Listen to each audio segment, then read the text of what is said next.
நீங்கள் பின் பண்ண லொக்கேஷன் வந்தாச்சு தம்பி. இதுவா? அண்ணா இது இல்லைண்ணா, ஒரு பார்க் இருக்கும், நிறைய வீடுங்களாம் இருக்கும், இங்க எதுவுமே காணுமே. பார்க்கா? யாருக்காவது கால் பண்ணிக்கிறீங்க தம்பி? ஒரு நிமிஷம்ண்ணா.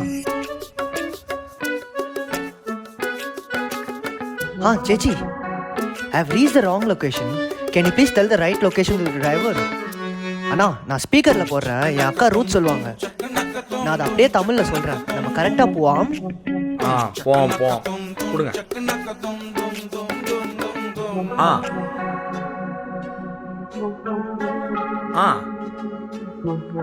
குழப்பமில்லை சேச்சி, இக்குட்டியை நான் நோக்கிக் கொள்ளலாம். Within 5 minutes he will be in your home. No, நான் கலகுற, எப்படியும் இன்னும் கொஞ்சம் தூரம் போகணும் போல. இவர் வேற இங்கிலீஷ் தமிழ்னு பேசுறாரு, ஹெவியா கலந்துருவாரோ. ஏடா மோனே, இது நம்ம யாத்திரை ஆட்டோ. இங்க மனுஷங்க மனசு நோவாது, ரொம்ப மணியும் போவாது. மனசுலாயோ?